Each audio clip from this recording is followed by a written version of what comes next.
We are mere hours away from the compendium of Wraith commons and rares being spoiled in their entirety for us to sink our teeth into, and I think because of that I am going to do like a live stream tonight going over everything that they spoil.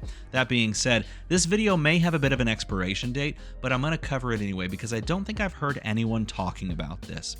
I've played a lot of Silver Age. I'm sure a lot of you out there have as well.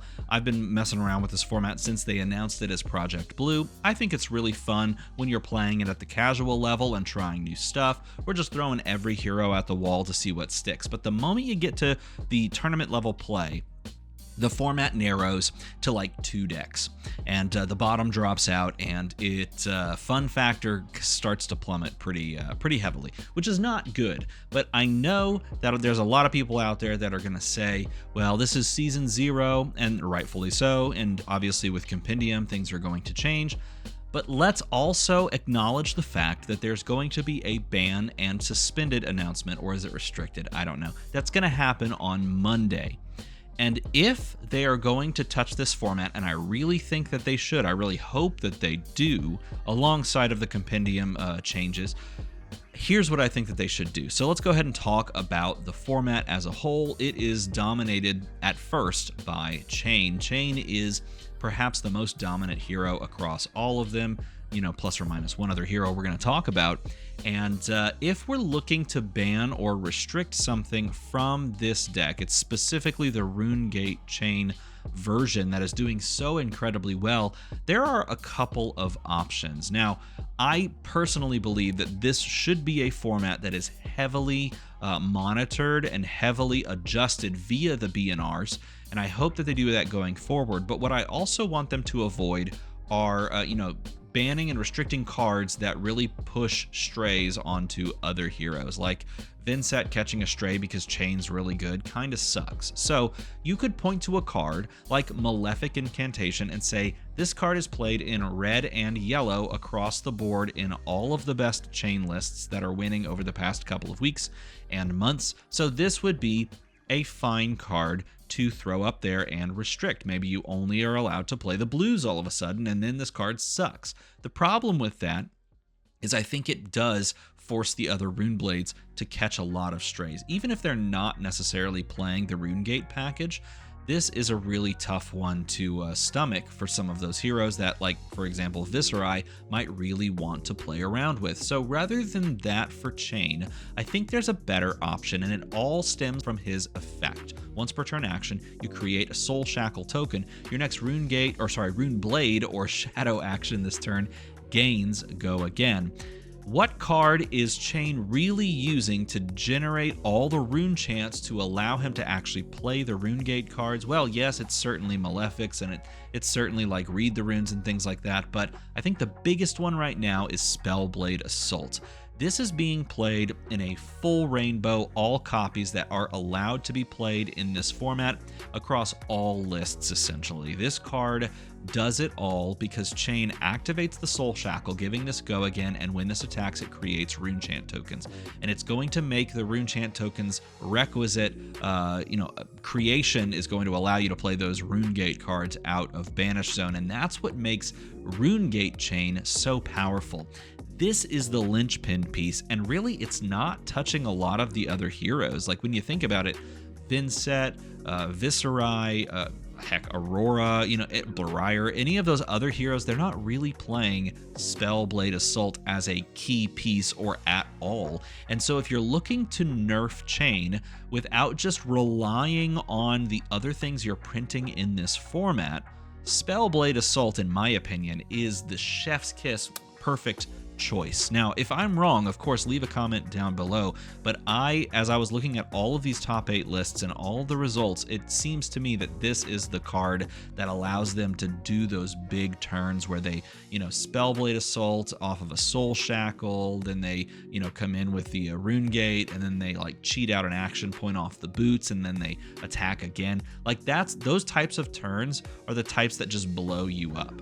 And honestly, if you're looking to pull the power level down, take this. They still have some tricks up their sleeve. You can still play that version of the deck, but it seems like the right choice for me.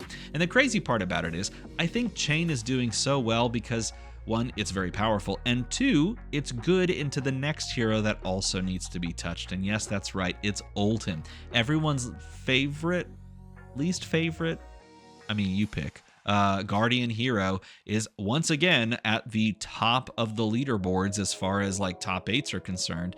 And this one's an interesting one because like it harkens back to his old fatigue days. Like all of the decks that are winning as Oldhim, or at least top 8ing, are all playing like full copies of the yellow Guardian Mastery Pack cards. The 0-for-4 blocks, you know, where you just throw it out there, you don't care about anything, and it just fatigues your opponent. And I don't necessarily like the idea of them taking away this package. I get that if you want to play fatigue, and like Guardians sort of have that in their DNA, right? Like Guardian is so synonymous with like fatiguing your opponent, outlasting, you know, withstanding all of the pressure, and then being the only one left standing after all is said and done. And I get the class identity, but at the same time, you should be encouraged to play the game, interact, and also you should have to make tough decisions.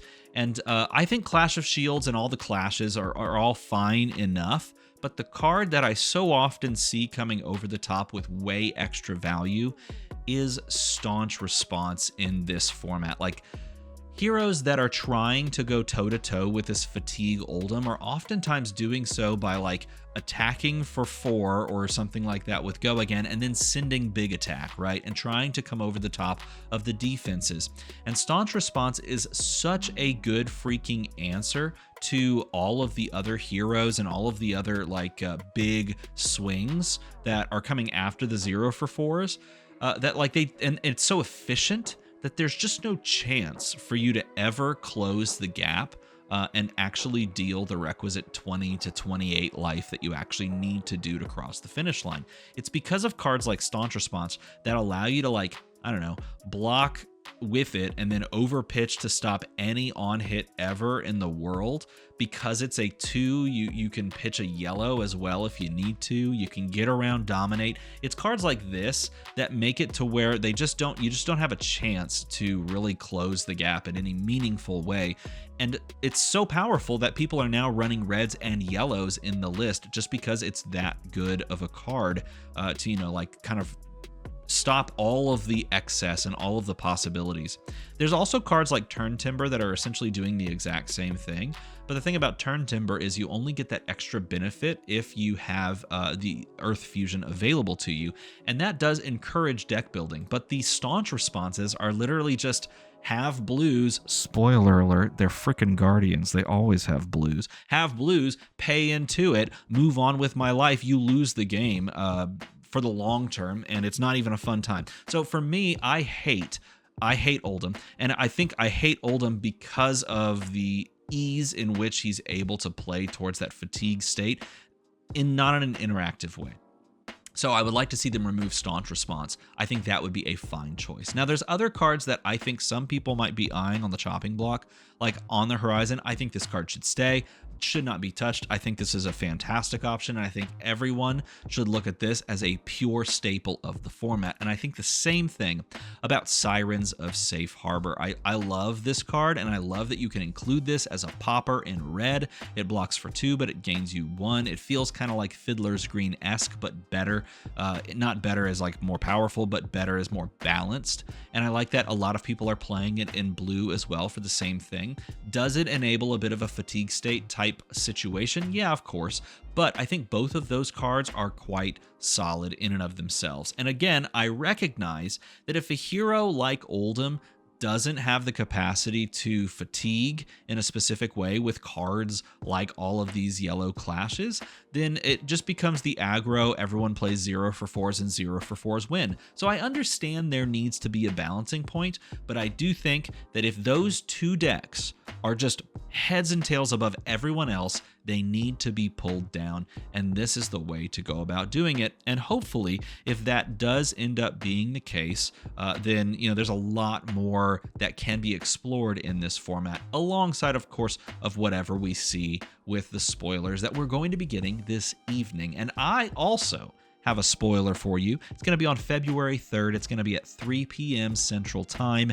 And I will be honest with you, it is by far my favorite spoiler video I've ever made. I think out of all of the videos I've made, the very cinematic ones, the fun ones, the skits, I think this one is more meaningful to me than any of the other ones I've done. So if you would like to watch it with me, check the YouTube channel. I'll probably put it set to premiere maybe like the day before, and we can all meet up and watch it together and enjoy the experience together, because that's what it's all about. And it's also all about pressing the button and making the number go to the other number. So don't forget to do that. As always, everybody, thanks for watching.